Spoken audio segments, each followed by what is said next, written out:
দেশে মোবাইল আইছে, চিঠি বন্ধ হয়ে আছে, দেওয়ানা বানাইছে পোলা মাইয়া, মনের কথা ভাসে বাতাসে। কথা কোন ঠিক কিনা? দেশে মোবাইল আইছে, চিঠি বন্ধ হয়ে আছে, দেশে মোবাইল আইছে, চিঠি বন্ধ হয়ে আছে, দেওয়ানা বানাইছে পোলা মাইয়ার মনের কথা ভাসে বাতাসে। হাইরে পোলা মাইয়ার মনের কথা ভাসে বাতাসে। দেখো পোলা মাইয়ার মন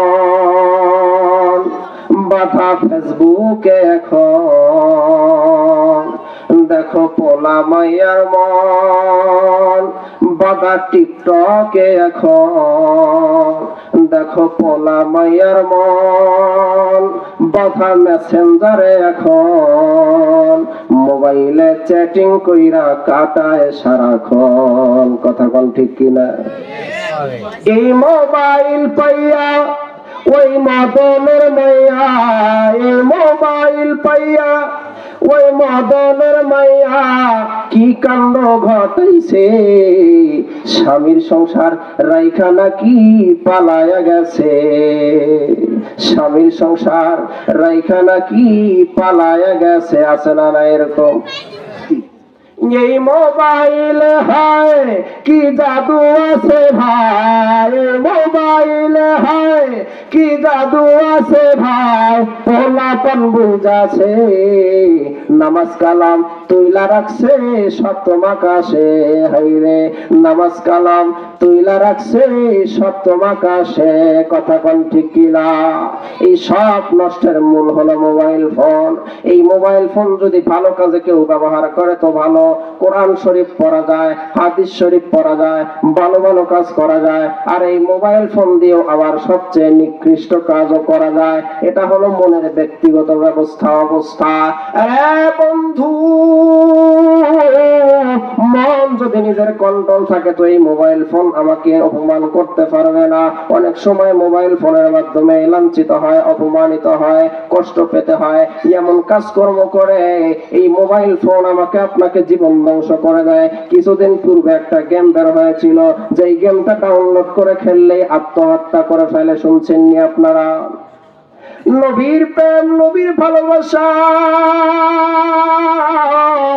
নবীর মহব্বত যদি অন্তরে থাকে তো তার দ্বারা কোনো কাজ করা সম্ভব হবে না, তার দ্বারা গুনাহের কাজ সম্ভব না। হযরত আব্দুল উজ্জা রাদিয়াল্লাহু তাআলা আনহু, নাম হলো আব্দুল্লাহ। এই আব্দুল উজ্জা এমন অসহায় ছিল, কতটা অসহায়, ছোট্টকালে মা মারা গেছে, বাবা বিবাহ করেছে। বাবা বিবাহ করার কারণে তার কি আপন মা না সৎ মা? কথা বলেন। সৎমা হয়ে গেছে, সৎমার ঘরে লালন পালন হয়। হযরত আব্দুল উজ্জা সৎমার ঘরে থাকা অবস্থায় কিছুদিন পরে তার বাবা ইন্তেকাল করে ফেলেছে। উদখুলু ফিস সিলমি কাফা, ইসলামের মধ্যে কেমনে প্রবেশ করে কথাগুলো শুনে যান। ওরে পর্দার আড়ালের মা গো মা, ও মা, আপনাদের নিয়েও একটা ওয়াজ আছে গো মা, আপনাদের নিয়েও একটা ওয়াজ ছাড়ব। এর আগে কথাটা বলে নেই, হযরত আব্দুল উজ্জা কি করলেন? এই ছোট্টকালেই বাবা মা উভয়কে হারায় ফেললেন। বাবা মা হারাইয়া চাচার কাছে মানুষ হওয়া শুরু করে দিয়েছে।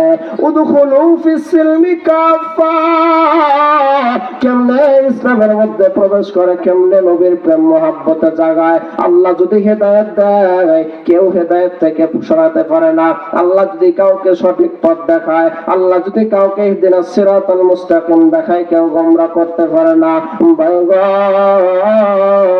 বাজান রে, আমার কথাগুলো দিল দিয়ে শুনবেন। হযরত আব্দুল উজ্জা চাচার সাথে বসে থাকে। চাচা বুত পূজা করে, আব্দুল উজ্জাও পূজা করে। চাচা মূর্তি পূজা করে, আব্দুল উজ্জাও পূজা করে। চাচা সূর্য পূজা করে, আব্দুল উজ্জাও পূজা করে। চাচা ভাতিজার একই ধর্ম হয়ে গেছে। অনেকদিন হলো নবী মুহাম্মদের কথা শোনা যায়, ভাতিজা শোনে নবী মুহাম্মদের কথা, যে নবী একজন নবী আসছে, মুহাম্মদ নাম।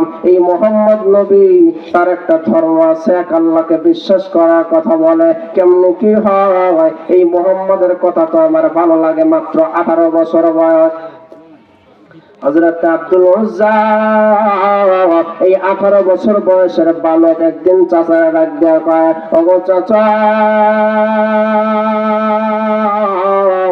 এ চাচা নবী মুহাম্মদ নয়, এ চাচা এই আব্দুল্লাহর পোলা মুহাম্মদ সম্পর্কে কিছু জানবার চাই, কিছু বলেন। এই আব্দুল্লাহর পোলা মুহাম্মদের চরিত্র কেমন, সে লোকটা কেমন? চাচা ডাক দিয়ে কয়, ও ভাতিজা, আব্দুল্লাহর পোলা মুহাম্মদ সম্পর্কে জানবার চাও? আব্দুল্লাহর পোলা মুহাম্মদ এই আসমানের নিচে জমিনের উপরে তার মতো ভালো মানুষ একটাও খুঁজিয়া পাইবা না। এত প্রশংসা, এই প্রশংসা গুলো শুনিয়া ভাতিজার সাহস জন্মাইছে। এই ভাতিজা ডাক দিয়ে কয়, আরে চাচা, আব্দুল্লাহর পোলা মুহাম্মদ যদি এত ভালো হয়, আব্দুল্লাহর পোলা মুহাম্মদ যদি এতই সৎ চরিত্রবান হয়, আব্দুল্লাহর পোলা মুহাম্মদ সে যদি এতই আপনার চোখে ভালো হয়, তাহলে একটা কথা বলবার চাই, তাহলে আব্দুল্লাহর পোলা যে মুহাম্মদ যে একটা দিনের দাওয়াত দেয়, এক আল্লাহকে বিশ্বাস করো, এক আল্লাহকে বিশ্বাস করো, নবী তার উপরে ঈমান আনো। কেন এটা করবেন না? কেন এটা মানবেন না? এবার চাচা লাভ দিয়ে দাঁড়িয়ে গেছে। চাচা ডাক দিয়ে বলে, ও আব্দুল উজ্জা, এতক্ষণ তো তুই আমার বন্ধু ছিলি, কিন্তু না না, এতক্ষণ তুই আমার ভাতিজা ছিলি, নিজের মানুষ ছিলা, কিন্তু না না, এখন কিন্তু শত্রু হয়ে যাইবা। কেন এই কথা বলো? নবী মুহাম্মদ সে তো একজন নবী, আল্লাহ প্রেরিত রাসূল, সে তার সম্পর্কে আপনি এত ভালো ভালো কথা বলেন, তো তার দিন মানেন না কেন? আরে ভাতিজা, ভাতিজা, তুমি যেই কথা বলতেছো, না না, তার কথা আর বলা যাবে না, এই সমস্ত কথা যেন আমি আর না শুনি। কেমনি ইসলামের মধ্যে প্রবেশ করে গো বাবা, কেমনি ইসলামের মধ্যে তারা প্রবেশ করেছে। আজকে আমরা বাপ দাদার ধর্ম মুসলমান, সেই সূত্রে মুসলমান হয়েছি, কিন্তু হযরত আব্দুল উজ্জা, যার নাম পরবর্তীতে আব্দুল্লাহ রাখা হয়, এই আব্দুল উজ্জা চাচার সাথে এক পর্যায়ে লড়াই লেগে গেছে। আব্দুল উজ্জা চাচার ডাক দিয়ে কয়, গো চাচা, যেহেতু আপনি খেপেই গেছেন, তো আপনার সামনে আমি কথাটা বলে দেই। আরে চাচা, আমি আপনাকে সাক্ষী রেখে বললাম, লা ইলাহা ইল্লাল্লাহু মুহাম্মাদুর রাসূলুল্লাহ। আরো জোরে বলেন সুবহানাল্লাহ, আরো জোরে বলেন সুবহানাল্লাহ। আরে চাচা, চাচা পাগলের মতো হয়ে গেছে। চাচা ডাক দিয়ে কয়, আব্দুল উজ্জা, তুই তো বেদিন হয়ে গেলি। আরে আব্দুল উজ্জা, তোর সাথে আর আমার কোনো লেনদেন নাই, দেনা পানা নাই, এই তোরে আমি যা যা দিছি সব আমারে ফেরত দিয়ে দাও। সব কিছু ফেরত দেওয়া হলো, একেবারে কাগজে কলমে যা ছিল সব দিয়ে দেওয়া হলো। দিয়ে দেওয়ার পর এই আব্দুল উজ্জা মাও নাই, বাবাও নাই, কেউ নাই, তার কেউ নাই। যার মা নাই, বাবা নাই, তার দুনিয়াতে কেউই থাকে না। এই চাচা সবকিছু নিয়ে নেওয়ার পরে আব্দুল উজ্জা রওনা করতেছে। এই সময় চাচা ডাক দিয়ে কয়, আরে আব্দুল উজ্জা, মনে না কোথায় যাও? এখনো তো একটা জিনিস বাকি আছে। কয়, চাচা গো, আবার কি নিবার চান, কি বাকি আছে? আরে ভাতিজা, ও আব্দুল উজ্জা, তোর পরনে যে লুঙ্গিটা আছে, ওটাও তো আমি চাচার কিনে দেওয়া, ওটাও তো আমার কিনে দেওয়া। দেখেন দেখেন তারা কেমনে মুসলমান, কেমনে মুসলমান হয়েছে, কেমনে উদখুলু ফিস-সিলমি কাফা, কেমনে ইসলামের মধ্যে প্রবেশ করেছে বাবা। এরে বাবাজি, কথাগুলো দিলের কান দিয়ে শুনবেন গো বাবা। আরে পর্দার আড়ালের মা গো মা, এই কথাগুলো আপনারাও শুনবেন গো মা। কেমন ইসলামের মধ্যে প্রবেশ করেছে, কি কষ্ট করেছে। আব্দুল উজ্জা লুঙ্গির গোছাটা শক্ত করে ধরে ডাক দেয়া কয়, চাচা সব কিছু নিয়ে নিলেন, লুঙ্গিটা না নিলে হয় না। আরে চাচা, লুঙ্গি না নিলে হয় না।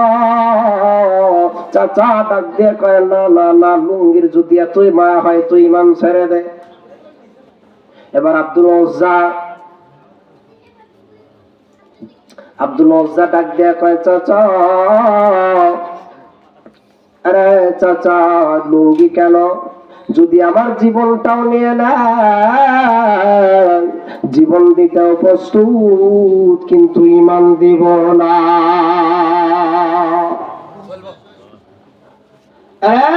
ভাতিজা, লুঙ্গি আমার টাকার কেনা, ওটা তাহলে আমারে দিয়ে দাও। এবার ভাতিজা শক্ত করে ধরছে লুঙ্গি, কি করবে? আসমানের দিকে তাকায় কয়, আরে রব্বে কাবা, ওগো আল্লাহ, দেখো দেখো, তোমার দিন মানার কারণে, তোমার ইসলাম মানার কারণে গো আল্লাহ, তোমার নবীকে নবী বলে স্বীকার করার কারণে আজকে আমার পরনের লুঙ্গিটাও থাকে না, পরনের লুঙ্গিটাও চাচা রেখে দেয়। ওগো আল্লাহ, আমি তোমাকে সাক্ষী রেখে বললাম, আমি লুঙ্গিটা চাচারে দিয়ে দেব। দুনিয়ার ইজ্জত সম্মান আমি চাই না, আমার যেন হাসরের ময়দানে যেন আমি সম্মান পাই। ওরে চাচা, না, লুঙ্গিটা না নিলে কি হয় না? চাচা কয়, না না না, লুঙ্গি দিতে হবে। লুঙ্গিটা টান দিয়ে চাচা খুলে নিল। আরে এবার এই 18 বছরের যুবক হাতের আঙ্গুল দিয়া চালু দিয়া লজ্জা ঢাকলেন। লজ্জাস্থান নায়িকা, কোথায় যাবে? আপনজন বলতে কেউ নাই, কোথায় যাবে? এ মা, সাত মার দরজায় যা হাজির হয়েছে, ডাক দিছে, মা গো, ও মা, দেখো না কে এসেছে গো মা। আমি আব্দুল উজ্জা। কেন এখন কেন এসেছো? ও গো মা, দরওয়াজাটা খুলো না। দরজা খুলে তাকাইয়া মাটির দিকে তাকায়, ও বাবা, আব্দুল উজ্জা, এমন অবস্থা কেন? এমন অবস্থা কেন? পরনের লুঙ্গিটাও নাই। আব্দুল উজ্জা ডাক দিয়ে কয়, ওগো মা, দেখো না, এক আল্লাহর পরিমাণ আনার কারণে, এক আল্লাহকে মানার কারণে, নবীকে মোহাম্মদ নবীকে নবী মানার কারণে, মোহাম্মদ রাসূলুল্লাহকে নবী মানার কারণে আজকে আমার এই পরিণত করেছে তোমার সন্তান। ওগো মা, দাও না, একটা লুঙ্গির ব্যবস্থা করে দাও। কয়, লুঙ্গি কই পাবো? অভাবের সময় সন্তানও মারে দেখে না, সন্তান আলাদা, মা আলাদা। এবার মা ডাক দিয়ে বলে, আব্দুল উজ্জা, 1 মিনিট দাঁড়া, আমি একটু ভিতর থেকে আসি। হযরত আব্দুল উজ্জা দরওয়াজার সামনে দাঁড়িয়ে আছে। মা ভিতরে যাওয়ার পর একটা কম্বল লয়ে আসলেন।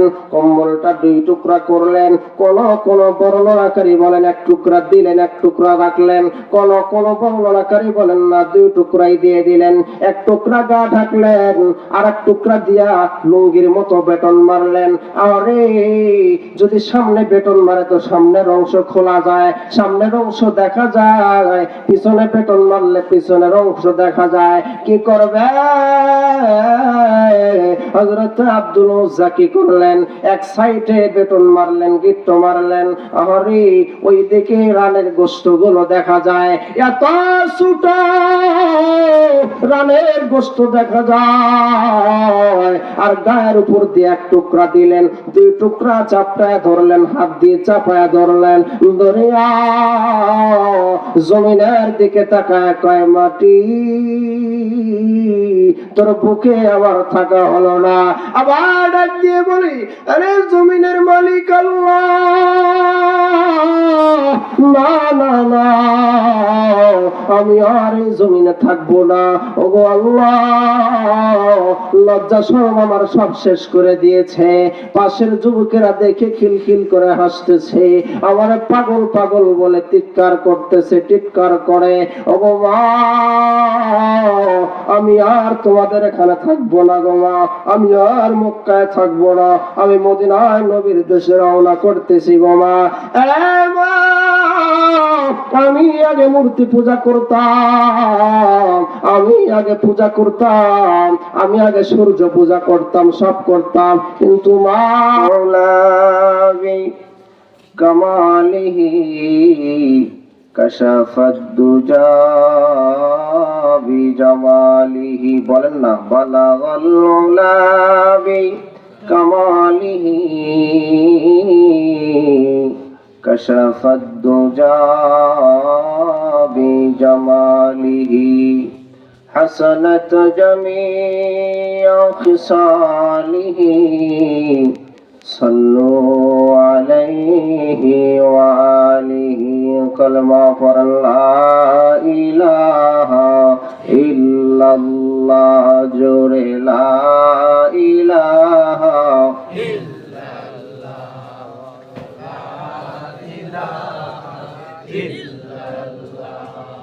الله لا إله إلا الله لا إله إلا الله لا إله إلا الله لا إله إلا الله محمد رسول الله صلى الله عليه وسلم আলহামদুলিল্লাহ চরবালি গুগরি কেন্দ্রীয় জামে মসজিদের উন্নয়ন কল্পে অধ্যকার মহতি মাহফিলের সম্মানিত সভাপতি জনাব মোহাম্মদ হিলালুর রহমান তাজেল, আজকের মাহফিলের সম্মানিত ওলামায়ে কেরামগণ, প্রধান অতিথি, বিশেষ অতিথিবৃন্দ, আমার সামনে বসা আল্লাহ পাকের আশিকিন, শাকিরিন, জাকিরিন, মুহিব্বিন, আমরা সকলেই মহান সৃষ্টিকর্তা রব্বুল আলামিনের দরবারে শুকরিয়া আদায় করছি, যেই মহান রব্বুল আলামিন আমাদেরকে ভালোবেসে মায়া করে দয়া করে বরকতি সেমিয়ানার মধ্যে এসে বসবার জন্য তৌফিক দান করলেন। সুস্থ রেখে, সবল রেখে সেই মহান রব্বুল আলামিনের দরবারে সকলেই শুকরিয়া আদায় করি আলহামদুলিল্লাহ। লক্ষ কোটি দরুদ ও সালাম বিশ্ব মানবতার কান্ডারি, বিশ্ব মানবতার মুক্তির দিশারি সৈয়দুল মুরসালিন, সৈয়দুস সাকালাইন, উম্মতের পাগল, হায়াতুন নবী, জিন্দা নবী হযরত মুহাম্মদুর রাসূলুল্লাহ সকলেই করি সাল্লাল্লাহু আলাইহি ওয়াসাল্লাম। তো আলহামদুলিল্লাহ, আমরা যারা এখানে আছি সবাই মুসলমান, নাকি বলেন? আমরা সবাই মুসলমান, মুসলিম। আমরা সবাই মুসলমান থাকা অবস্থায় আমরা যখন নিজেরাই মুসলমানই আছি আগের থেকেই, তাহলে কি আমাদের আর এই ইসলামের মধ্যে মুসলমান, ভালো করে মুসলমান হও এগুলো বলার দরকার আছে? আমরা তো মুসলমান। তো আল্লাহ রাব্বুল আলামিন যে বললেন, ইয়া আইয়ুহাল্লাযীনা আমানু দুখুলু ফিস সিলমি কাফা, তোমরা পরিপূর্ণভাবে ইসলামের মধ্যে প্রবেশ করো। আমরা মুসলমান, আমরা ইসলাম ধর্মেই তো আছি, নাকি বলেন? না অন্য কোন ধর্মে আছি? মুসলমান ইসলাম ধর্মে আছি। আল্লাহ রাব্বুল আলামিনের পরেও বলছেন, ইয়া আইয়ুহাল্লাযীনা আমানু দুখুলু ফিস সিলমি কাফা ওয়া লা তাত্তাবিউ খুতুওয়াতিশ শাইতান ইন্নাহু লাকুম আদুউম মুবিন। আল্লাহ রাব্বুল আলামিন সতর্ক করে দেন যে হে ঈমানদারগণ, বেঈমানদের কেউ বলে না, কারণ আল্লাহ জানে যে এটা আমি মুসলমানদেরই বলতেছি। ঈমান তো একমাত্র যারা মুসলিম তাদেরই থাকে, নাকি বলেন? ঈমান আনার কারণেই তো মুসলমান হয়। তো আল্লাহ রাব্বুল আলামিন বলেন, হে মুমিনগণ, তোমরা পরিপূর্ণভাবে ইসলামের মধ্যে ঢুকে যাও, শয়তানের পদঙ্কন করিও না, শয়তানের দেখানো পথে চলিও না, কারণ শয়তান তোমাদের প্রকাশ্য দুশমন, প্রকাশ্য শত্রু। রাসূলুল্লাহ সাল্লাল্লাহু আলাইহি ওয়াসাল্লাম বলেন, এখন পরিপূর্ণ ইসলামের মধ্যে প্রবেশ করতে হলে প্রকৃত মুমিন হতে হবে, নাকি বলেন? সত্যিকারের মুমিন হতে হবে। সত্যিকারের মুমিন না হইলে পাক্কা মুসলমান হওয়া যাবে না। পাক্কা মুসলমান না হইলে পরিপূর্ণ ইসলামের মধ্যে প্রবেশ করা সম্ভব না। রাসূলুল্লাহ সাল্লাল্লাহু আলাইহি ওয়াসাল্লাম বলেন, লা ইউমিনু আহাদুকুম হাত্তা আকুনা আহাব্বা ইলাইহি মিন ওয়ালিদিহি ওয়া ওয়ালাদিহি ওয়ান নাসি আজমাইন। লা ইউমিনু আহাদুকুম, এখানে রাসূল বলেন যে প্রকৃত মুমিন হওয়ার জন্য শর্ত কি?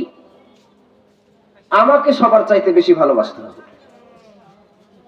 প্রকৃত মুমিন হওয়ার জন্য রাসূলকে সবচেয়ে বেশি ভালোবাসতে হবে, আর রাসূলকে বেশি ভালোবাসলেই প্রকৃত মুমিন হওয়া যাবে, আর প্রকৃত মুমিন হলেই ইসলামের মধ্যে পরিপূর্ণভাবে প্রবেশ করা যাবে।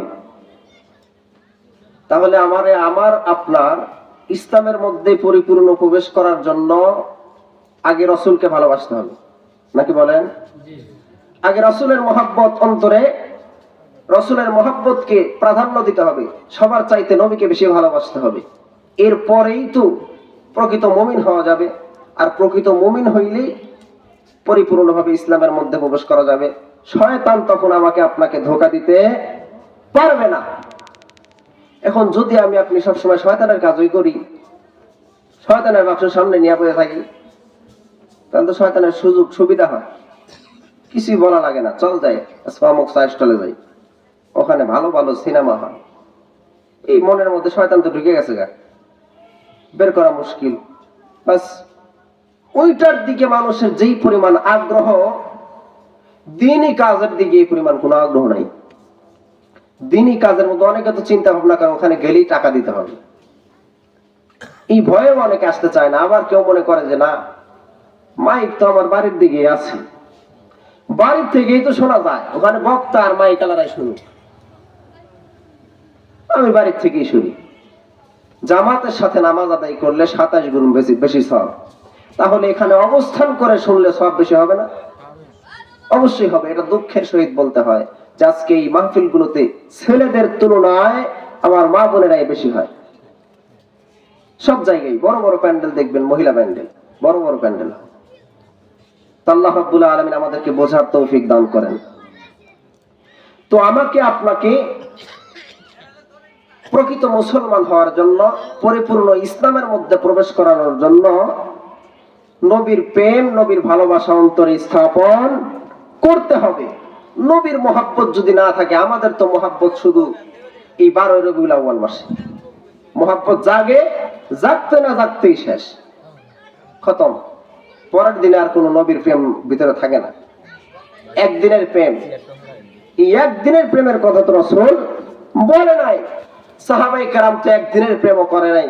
সাহাবায়ে কেরাম নবীকে যে মহব্বত করেছে, নবীকে যে ভালোবেসেছে, তারা নিজের জীবন দিয়েও নবীকে ভালোবেসেছে, নিজের জীবনের বিনিময়ে নবীকে মহব্বত করেছে। আজকে আমাদের পরিস্থিতি কেমন?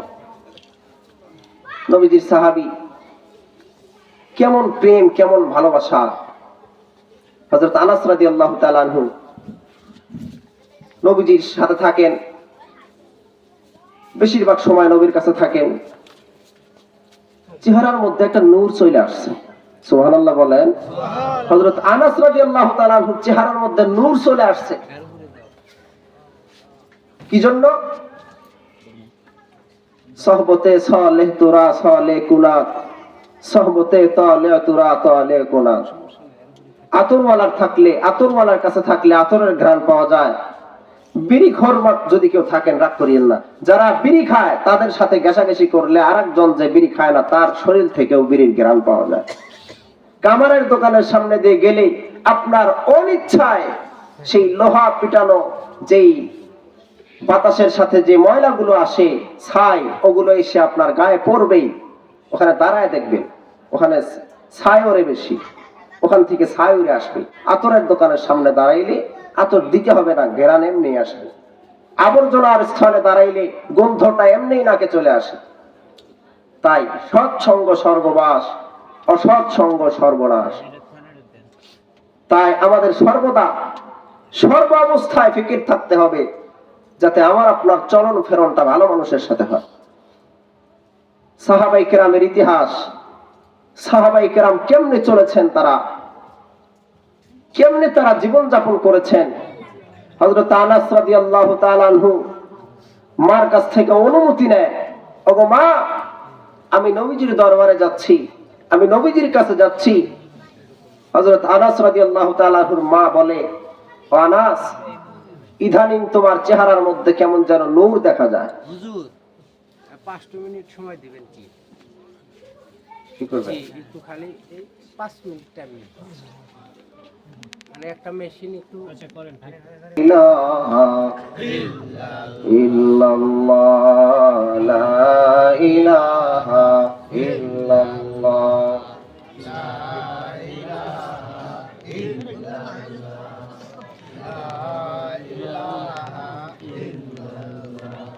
লা ইলাহা ইল্লাল্লাহ মুহাম্মাদুর রাসূলুল্লাহ সাল্লাল্লাহু আলাইহি ওয়াসাল্লাম।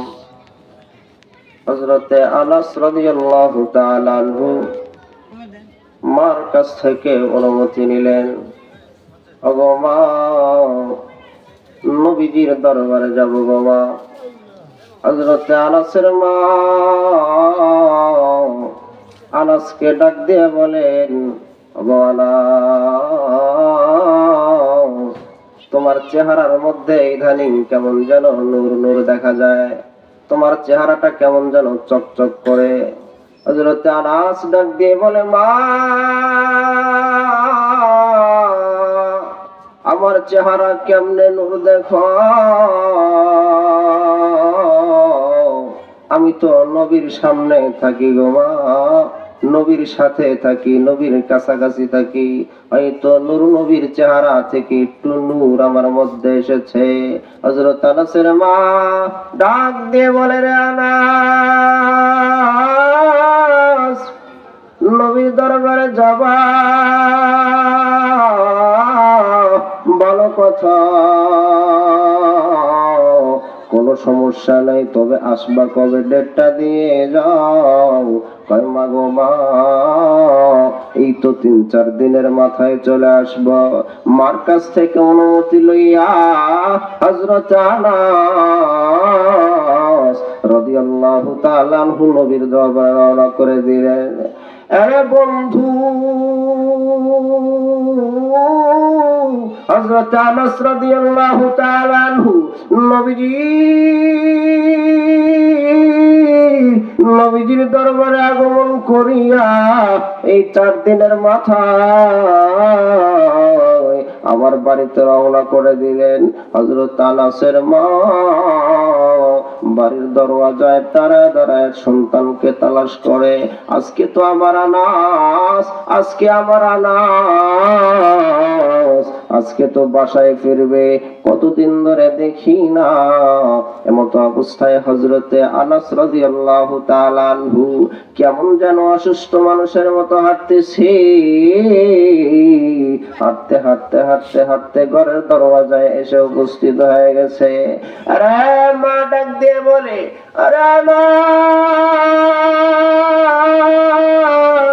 কি হয়েছে, চেহারাটা মলিন, খানা পিনা খাও নাই নাকি, চেহারার মধ্যে এত মলিনতা কেন, কয়দিন ধরে খাবার খাও না।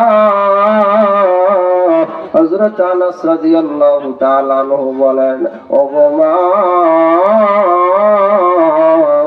ওগো মা, আমি নবীর দরবারে গিয়েছিলাম। মা, নবী খাইলে আমি আনাস খাই, আর নবী না খাইলে আমি আনাস না খেয়ে থাকি। ওগো মা, নবী যদি খায় আমি আনাসও খাই, আর নবী যদি না খায় আমি আনাসও খাই না। কেমন নবীর আসে, কেমন নবীর পাগল, এরে বন্ধু কেমন পাগল হইছে। মা ডাক দিয়ে কই, রে আনাস, পেটে হাতাও কেন, সোজা হয়ে দাঁড়াও না কেন? হযরত আনাস ডাক দিয়ে বলে, মা গো মা, আমার পেটের মধ্যে কিছু একটা বেঁধে রেখেছি গো মা। মা ডাক দিয়ে বলে, রে আনাস, দেখি তোমার চাদরটা উঠাও, চাদরের নিচে কি আছে আনাস? হযরত আনাস রাদিয়াল্লাহু তাআলা আনহু চাদরটা উঠালেন। চাদরটা উঠাবার পর তাকাইয়া দেখি এই আনাসের পেটের সাথে একটা দুইটা নয় 6-7টা পাথর বাঁধা রয়েছে। এর মা ডাক দিয়ে বলে, রে আনাস, কেন রে পেটে পাথর বাঁধছো কেন? কেন পাথর বাঁধছো? আনাস ডাক দিয়া কয়, মা গো মা, আমি তো আগেই বলেছি নবী খাইলে খাই, নবী না খাইলে না খেয়ে থাকি।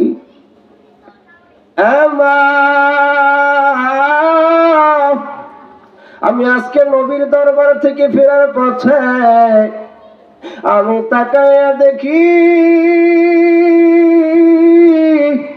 রহমাতুল লিল আলামিন মাজা ঝুঁকাইয়া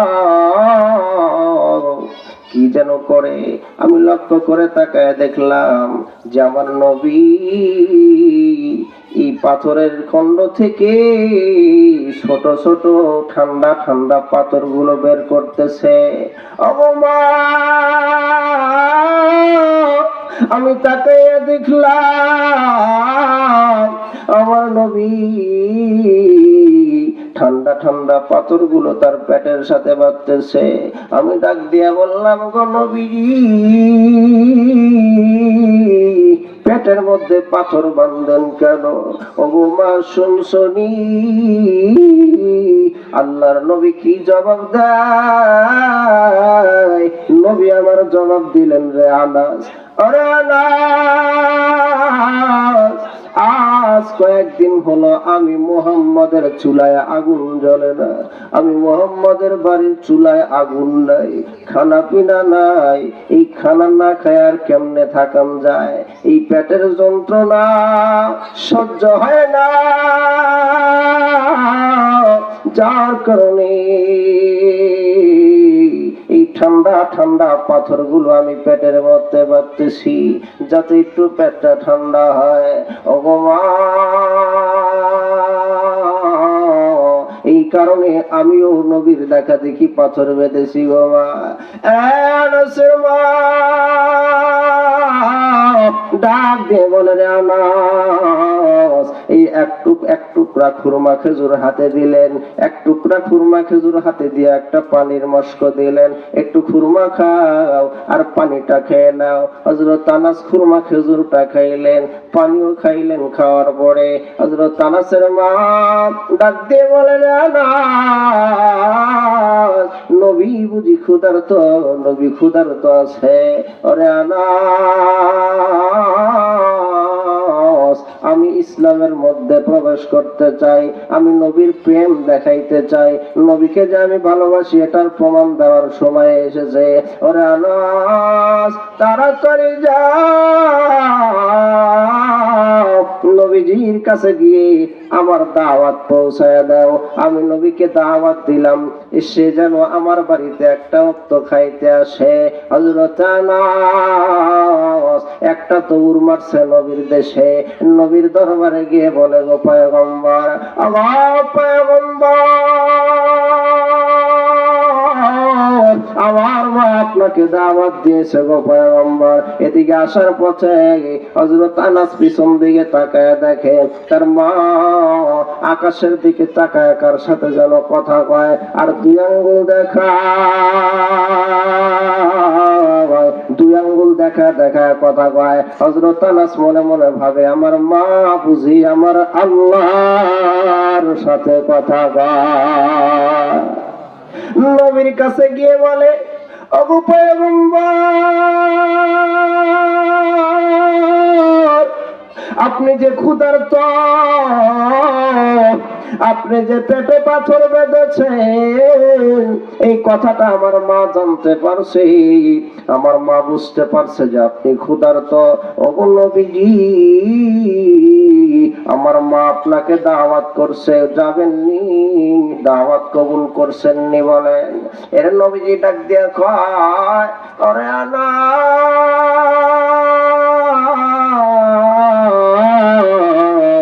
তোমার তোমার মার দাওয়াত আমি গ্রহণ করে নিলাম, দাওয়াত আমি কবুল করলাম, তবে একটা শর্ত আছে। আমার নবীজি দাওয়াতের মধ্যে আবার কি শর্ত থাকে?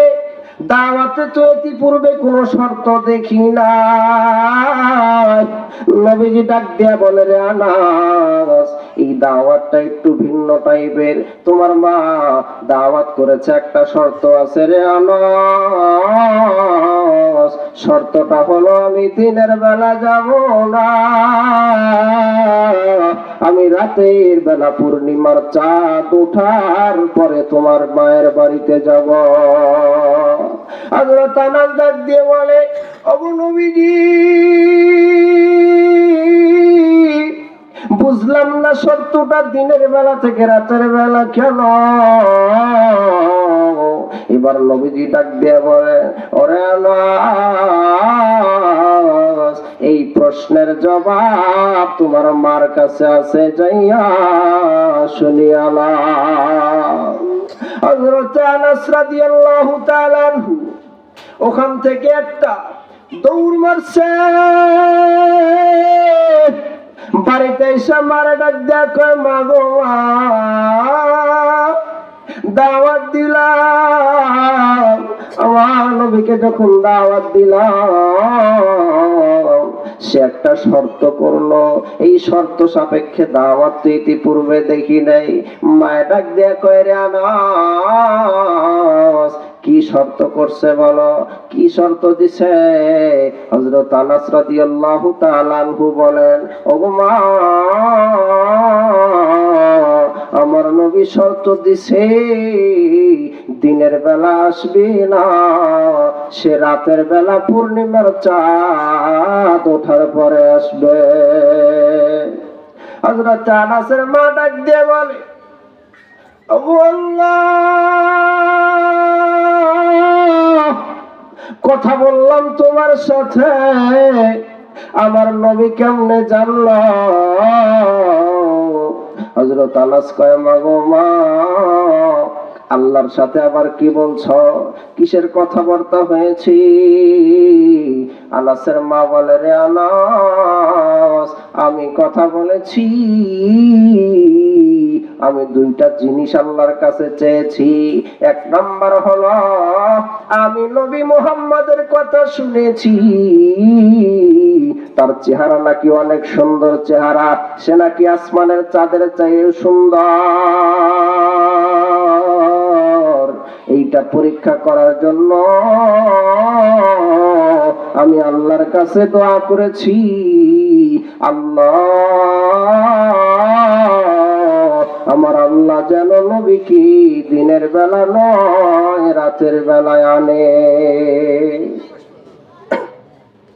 এই জন্য আল্লাহ বুঝি তার নবীকে জানায় দিছে, ও হাবিব, আপনি কিন্তু দিনের বেলা যাবেন না, রাতের বেলা আসবেন, কারণ এখানে একটা পরীক্ষা হবে।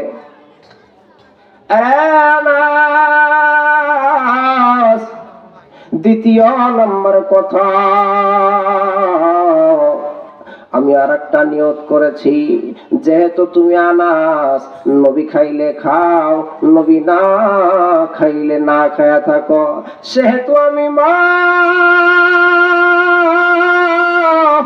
এটা সহ্য করতে পারি না।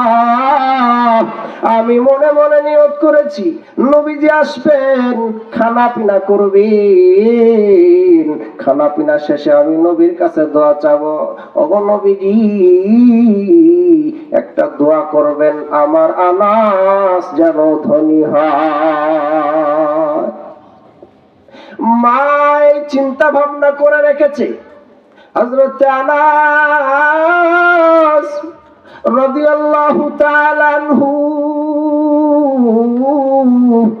এই কথাগুলো শোনার পর একদিন পূর্ণিমার রাত হয়েছে, এই পূর্ণিমার চাঁদ ওঠার পরে আমার নবীজি হাঁটি হাঁটি বাপা করে হযরত আনাসের বাড়িতে চলে আসলেন। হযরত আনাস মাকে ডাক দিয়ে কয়, মা গো মা, ওই দেখো তো নবী আসতেছে, তোমার মনের আশা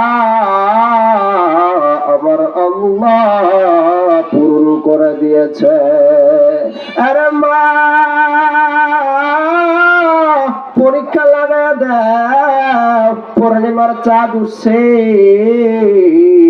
আমার নবী মুহাম্মদ আসতেছে, পরীক্ষা লাগাও।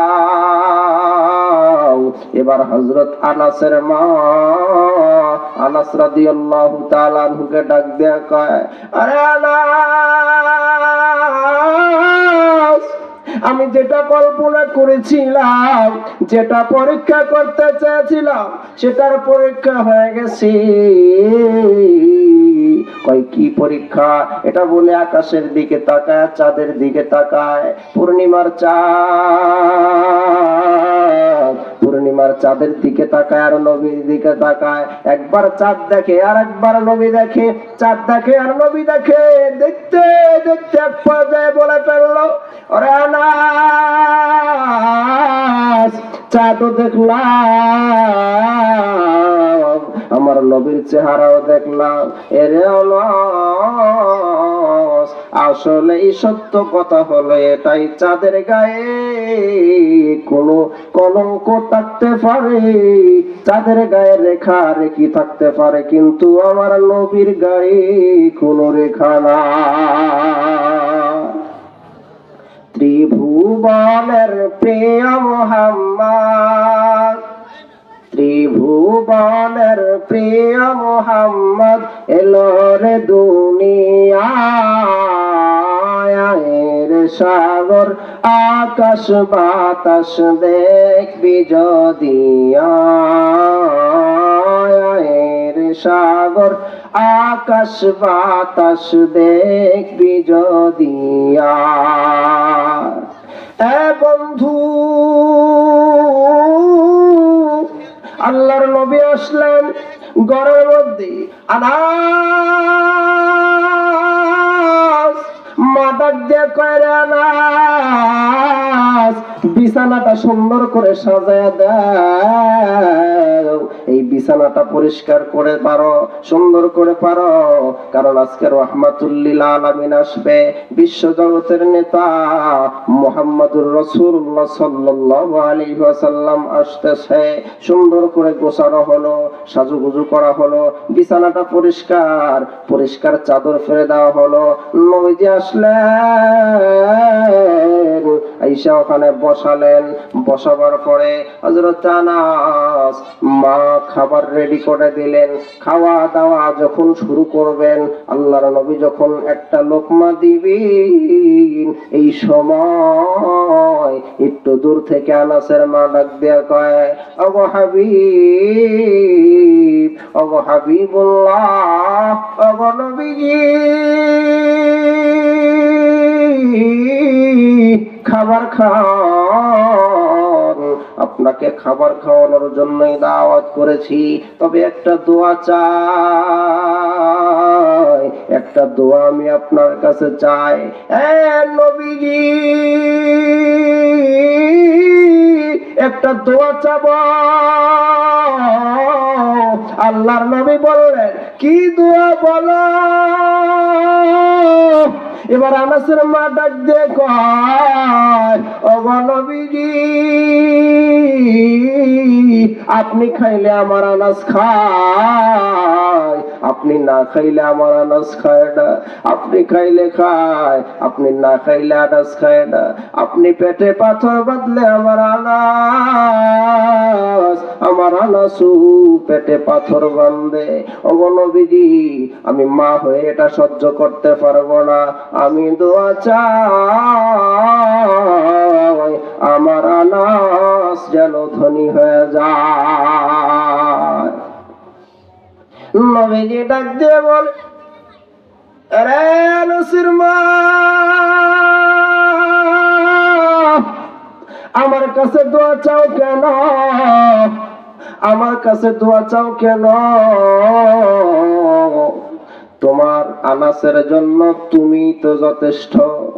ওগো আনাসের মা, তুমি দোয়া করো, তোমার দোয়া আনাসের জন্য বেশি কার্যকারিতা পাবে। আনাসের মা, তুমি দোয়া করো, তোমার দোয়া তোমার সন্তানের জন্য বেশি কাজে লাগবে। কারণ সন্তানের জন্য মায়ের দোয়ার পাওয়ার কম না বেশি? কথা বলেন। একটু সামনে চলে আসে, একটু আগে আগে বসে,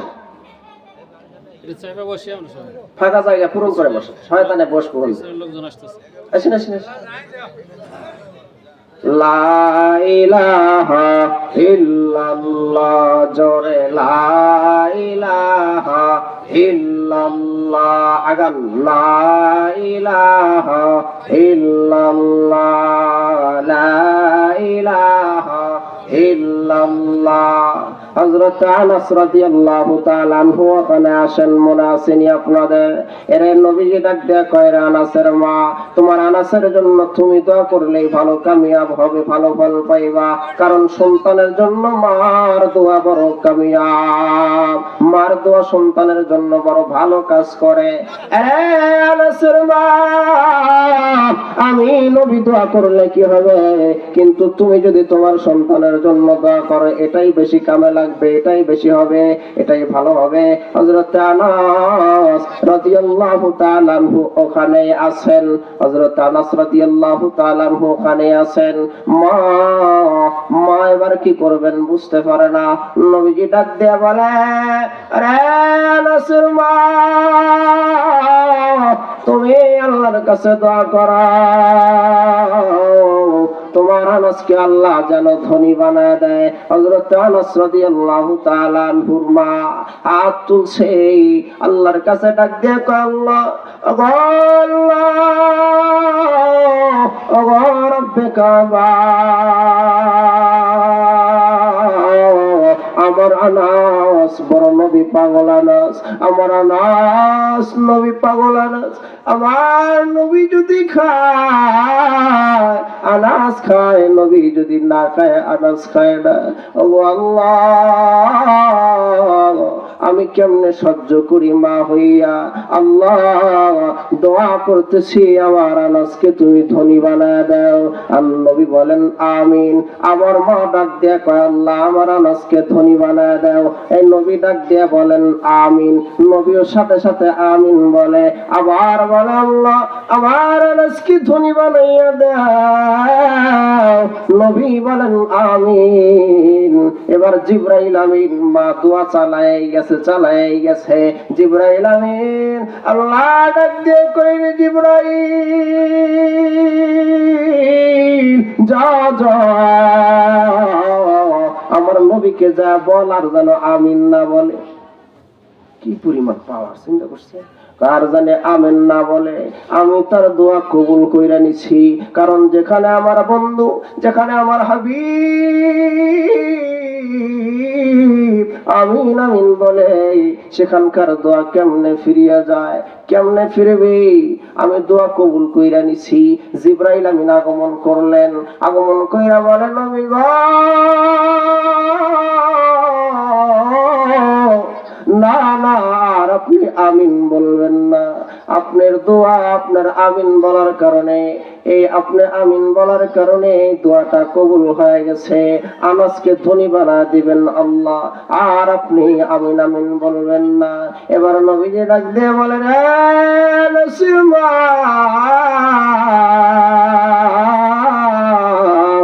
থামো, দোয়ার করতে হবে না, আল্লাহ কবুল করে নিছে। তোমার আনাসকে আল্লাহ ধনী বানায় দিবে। কেমন নবীর পাগল। হযরত আনাস রাদিয়াল্লাহু তাআলা আনহু ধনী হবে মার দোয়ায়, নবীর আমিন বলার কারণে। আজকে আমাদের মা বোনেরাও তো দেখতেছেন না, মা বোনেরা আছে, তারা যদি সন্তানকে কিছু বলে তো উল্টা, তাই না? উল্টা মার দেয়। বর্তমান সব ঝামেলার মূল কি?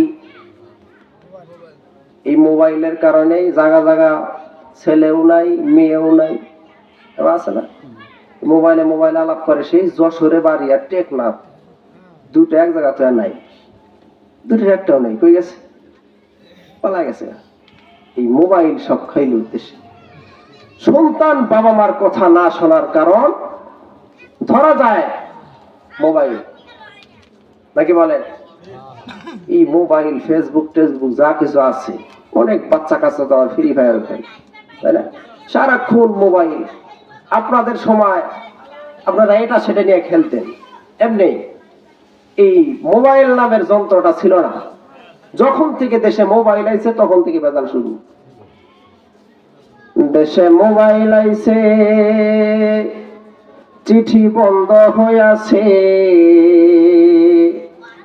দেশে মোবাইল আইছে, চিঠি বন্ধ হইয়াছে। আর কি চিঠি আছে? চিঠির কোনো বুদ্ধি নাই, সব কিছু হইলেই দুটা ঠাসি দেওয়া আছে, লেগে গেছে। সময়ও লাগে না, আগে তো সময় লাগছে অনেক, চিঠি লিখতে হয়েছে, আবার ওটা পিউনের মাধ্যমে পাঠাই দিতে হয়েছে, তাই না? এখন আর কোনো কাম নাই, পালি মোবাইলে দুটা ঠাসি দিলেই বাস, ব্যালেন্স থাকলেই টাকা উঠাইলে কার্ড উঠাইলেও হয়। দেশে মোবাইল আইছে, চিঠি বন্ধ হইয়াছে। দেওয়ানা বানাইছে পোলা মাইয়া, মনের কথা ভাসে বাতাসে। কথা কোন ঠিক কিনা? দেশে মোবাইল আইছে, চিঠি বন্ধ হইয়াছে। দেশে মোবাইল আইছে, চিঠি বন্ধ হইয়াছে। দেওয়ানা বানাইছে পোলা মাইয়ার, মনের কথা ভাসে বাতাসে। হাইরে পোলা মাইয়ার, মনের কথা ভাসে বাতাসে। দেখো পোলা মাইয়ার মন বাধা ফেসবুকে এখন। দেখো পোলা মাইয়ার মন বাধা টিকটকে এখন। দেখো পোলা মাইয়ার মন বাধা মেসেঞ্জারে এখন। মোবাইলে চ্যাটিং কইরা কাটায় সারাক্ষণ। কথা কোন ঠিক কিনা?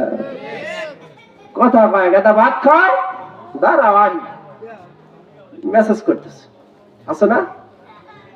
মেসেজ করে সারাদিন মোবাইল নিয়ে ব্যস্ত। এই মোবাইল পাইয়া ওই মদনের মাইয়া, এই মোবাইল পাইয়া ওই মদনের মাইয়া কি কাণ্ড ঘটাইছে। স্বামীর সংসার রাইখা নাকি পালায়া গেছে। স্বামীর সংসার রাইখা নাকি পালায়া গেছে। আছে না না এরকম? বালু সংসার চল ফল সব আছে, আউট। কি দেহে পছন্দ, আহা চেহারারে পূর্ণিমার চাঁদ। মোবাইলে মোবাইলে ফেসবুকে ফেসবুকে কথা কয়, বাড়িতে এসে দেখে একটা হাত নাই। মোবাইলে প্রেম করছে, বাসায় এসে দেখে হাত নাই, লুলা। এখন কি করবো? আর বিয়া করতে চায় না, ঠাইসা ধরে বিয়ে দিছে। খা প্রেমের মজা খা। আবার টিকটক এসেছে, দেশে টিকটক এসেছে, সব চলে গিয়েছে। সিদ্দিক চোরে নায়ক হয়েছে আইডি খুলিয়া। কথা কোন ঠিক কিনা? সিদ্দিক চোর এই টিকটক আইডি খুলে নায়ক হয়েছে। হ্যাঁ, আর আগেবার পার না, পড়াশোনা তো ভ্যাকেন্সিও নাই, আইব কেমনি? যেই পরিস্থিতি, এই মোবাইল হয় কি জাদু আছে ভাই। মোবাইল হয় কি জাদু আছে ভাই। পোলাপন বুঝাছে, নামাজ কালাম তুইলা রাখছে সপ্তম আকাশে। হাইরে নামাজ কালাম তুইলা রাখছে সপ্তম আকাশে। কথা কোন ঠিক কিনা? এই সব নষ্টের মূল হলো মোবাইল ফোন। এই মোবাইল ফোন যদি ভালো কাজে কেউ ব্যবহার করে তো ভালো, কোরআন শরীফ পড়া যায়, হাদিস শরীফ পড়া যায়, ভালো ভালো কাজ করা যায়। আর এই মোবাইল ফোন দিয়েও আবার সবচেয়ে নিকৃষ্ট কাজও করা যায়। এটা হলো মনের ব্যক্তিগত ব্যবস্থা অবস্থা। বন্ধু মন যদি নিজের কন্ট্রোল থাকে তো এই মোবাইল ফোন আমাকে অপমান করতে পারবে না। অনেক সময় মোবাইল ফোনের মাধ্যমে লাঞ্ছিত হয়, অপমানিত হয়, কষ্ট পেতে হয়, এমন কাজকর্ম করে এই মোবাইল ফোন আমাকে আপনাকে জীবন ধ্বংস করে দেয়। কিছুদিন পূর্বে একটা গেম বের হয়েছিল, যেই গেমটা ডাউনলোড করে খেললেই আত্মহত্যা করে ফেলে। শুনছেননি আপনারা? নবীর প্রেম, নবীর ভালোবাসা, নবীর মোহাব্বত যদি অন্তরে থাকে তো তার দ্বারা কোনো কাজ করা সম্ভব হবে না, তার দ্বারা গুনাহের কাজ সম্ভব না। হযরত আব্দুল উজ্জা রাদিয়াল্লাহু তাআলা আনহু, নাম হলো আব্দুল্লাহ। এই আব্দুল উজ্জা এমন অসহায় ছিল, কতটা অসহায়, ছোট্টকালে মা মারা গেছে, বাবা বিবাহ করেছে। বাবা বিবাহ করার কারণে তার কি আপন মা না সৎ মা? কথা বলেন। সৎমা হয়ে গেছে, সৎমার ঘরে লালন পালন হয়। হযরত আব্দুল উজ্জা সৎমার ঘরে থাকা অবস্থায় কিছুদিন পরে তার বাবা ইন্তেকাল করে ফেলেছে। উদখুলু ফিস সিলমি কাফা, ইসলামের মধ্যে কেমনে প্রবেশ করে কথাগুলো শুনে যান। ওরে পর্দার আড়ালের মা গো মা, ও মা, আপনাদের নিয়েও একটা ওয়াজ আছে বাবা, আপনাদের নিয়েও একটা ওয়াজ ছাড়ব। এর আগে কথাটা বলে নেই, হযরত আব্দুল উজ্জা কি করলেন? এই ছোট্টকালেই বাবা মা উভয়কে হারায় ফেললেন। বাবা মা হারাইয়া চাচার কাছে মানুষ হওয়া শুরু করে দিয়েছে। উদখুলু ফিস সিলমি কাফা, কেমনে ইসলামের মধ্যে প্রবেশ করে, কেমনে নবীর প্রেম মহব্বতে জাগায়। আল্লাহ যদি হেদায়েত দেয়, কেউ হেদায়েত থেকে সরাতে পারে না। আল্লাহ যদি কাউকে সঠিক পথ দেখায়, আল্লাহ যদি কাউকে ইহদিনাস সিরাতাল মুস্তাকিম দেখায়, কেউ গোমরাহ করতে পারে না। ভাই গো, বাজান রে, আমার কথাগুলো দিল দিয়ে শুনবেন। হযরত আব্দুল উজ্জা চাচার সাথে বসে থাকে। চাচা বুত পূজা করে, আব্দুল উজ্জাও পূজা করে। চাচা মূর্তি পূজা করে, আব্দুল উজ্জাও পূজা করে। চাচা সূর্য পূজা করে, আব্দুল উজ্জাও পূজা করে। চাচা ভাতিজার একই ধর্ম হয়ে গেছে। অনেকদিন হলো নবী মুহাম্মদের কথা শোনা যায়, ভাতিজা শোনে নবী মুহাম্মদের কথা, যে নবী একজন নবী আসছে, মুহাম্মদ নাম। এই মুহাম্মদ নবী, তার একটা ধর্ম আছে, এক আল্লাহকে বিশ্বাস করার কথা বলে। কেমনে কি হয়? এই মুহাম্মদের কথা তো আমার ভালো লাগে। মাত্র 18 বছর বয়স। হযরত আব্দুল উজ্জা এই 18 বছর বয়সের বালক একদিন চাচারা ডাক দেয়া কয়, ওগো চাচা, এ চাচা, নবী মুহাম্মদ নয়, এ চাচা, এই আব্দুল্লাহর পোলা মুহাম্মদ সম্পর্কে কিছু জানবার চাই, কিছু বলেন। এই আব্দুল্লাহর পোলা মুহাম্মদের চরিত্র কেমন, সে লোকটা কেমন? চাচা ডাক দিয়ে কয়, ও ভাতিজা, আব্দুল্লাহর পোলা মুহাম্মদ সম্পর্কে জানবার চাও? আব্দুল্লাহর পোলা মুহাম্মদ এই আসমানের নিচে জমিনের উপরে তার মতো ভালো মানুষ একটাও খুঁজিয়া পাইবা না। এত প্রশংসা, এই প্রশংসাগুলো শুনিয়া ভাতিজার সাহস জন্মাইছে। এই ভাতিজা ডাক দিয়ে কয়, আরে চাচা, আব্দুল্লাহর পোলা মুহাম্মদ যদি এত ভালো হয়, আব্দুল্লাহর পোলা মুহাম্মদ যদি এতই সৎ চরিত্রবান হয়, আব্দুল্লাহর পোলা মুহাম্মদ সে যদি এতই আপনার চোখে ভালো হয়, তাহলে একটা কথা বলবার চাই, তাহলে আব্দুল্লাহর পোলা যে মুহাম্মদ যে একটা দিনের দাওয়াত দেয়, এক আল্লাহকে বিশ্বাস করো, এক আল্লাহকে বিশ্বাস করো, নবী তার উপরে ঈমান আনো। কেন এটা করবেন না? কেন এটা মানবেন না? এবার চাচা লাভ দিয়ে দাঁড়িয়ে গেছে। চাচা ডাক দিয়ে বলে, ও আব্দুল উজ্জা, এতক্ষণ তো তুই আমার বন্ধু ছিলি, কিন্তু না না, এতক্ষণ তুই আমার ভাতিজা ছিলি, নিজের মানুষ ছিলা, কিন্তু না না, এখন কিন্তু শত্রু হয়ে যাইবা। কেন এই কথা বলো? নবী মুহাম্মদ সে তো একজন নবী, আল্লাহ প্রেরিত রাসূল, সে, তার সম্পর্কে আপনি এত ভালো ভালো কথা বলেন, তো তার দিন মানেন না কেন? আরে ভাতিজা, ভাতিজা, তুমি যেই কথা বলতেছো, না না তার কথা আর বলা যাবে না, এই সমস্ত কথা যেন আমি আর না শুনি। কেমনি ইসলামের মধ্যে প্রবেশ করে গো বাবা, কেমনি ইসলামের মধ্যে তারা প্রবেশ করেছে। আজকে আমরা বাপদাদার ধর্ম মুসলমান, সেই সূত্রে মুসলমান হয়েছি। কিন্তু হযরত আব্দুল উজ্জা, যার নাম পরবর্তীতে আব্দুল্লাহ রাখা হয়, এই আব্দুল উজ্জা চাচার সাথে এক পর্যায়ে লড়াই লেগে গেছে। আব্দুল উজ্জা চাচার ডাক দিয়ে কয়, গো চাচা, যেহেতু আপনি খেপেই গেছেন, তো আপনার সামনে আমি কথাটা বলে দেই। চাচা, আমি আপনাকে সাক্ষী রেখে বললাম, লা ইলাহা ইল্লাল্লাহু মুহাম্মাদুর রাসূলুল্লাহ।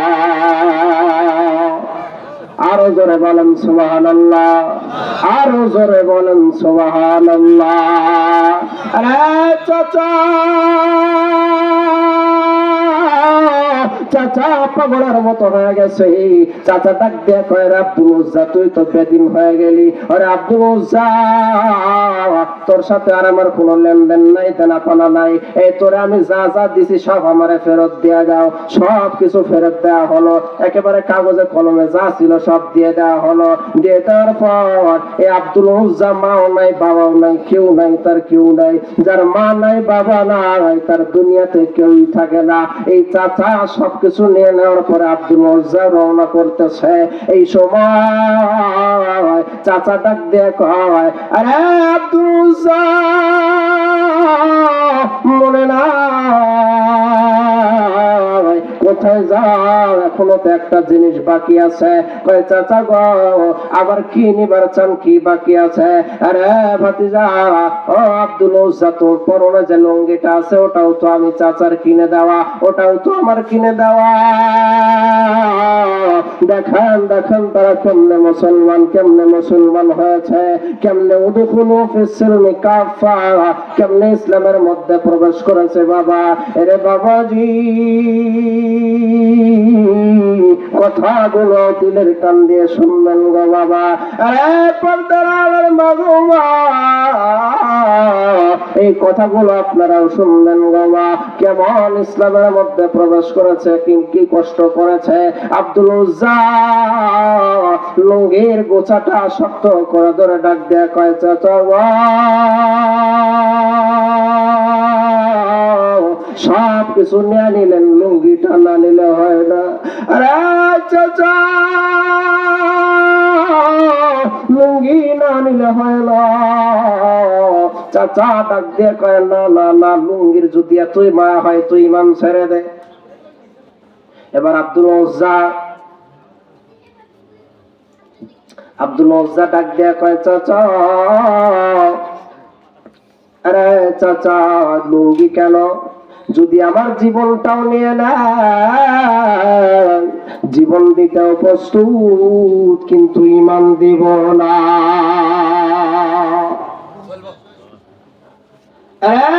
ভাতিজা,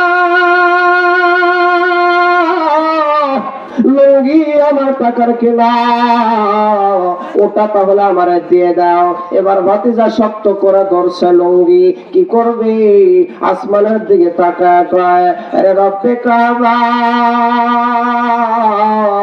ওগো আল্লাহ, দেখো দেখো, তোমার দিন মানার কারণে, তোমার ইসলাম মানার কারণে গো আল্লাহ, তোমার নবীকে নবী বলে স্বীকার করার কারণে আজকে আমার পরনের লুঙ্গিটাও থাকে না, পরনের লুঙ্গিটাও চাচা রেখে দেয়। ওগো আল্লাহ,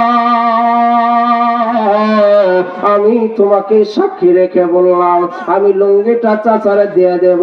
দুনিয়ার ইজ্জত সম্মান আমি চাই না, আমার যেন হাসরের ময়দানে যেন আমি সম্মান পাই। ওরে চাচা, না, লুঙ্গিটা না নিলে কি হয় না?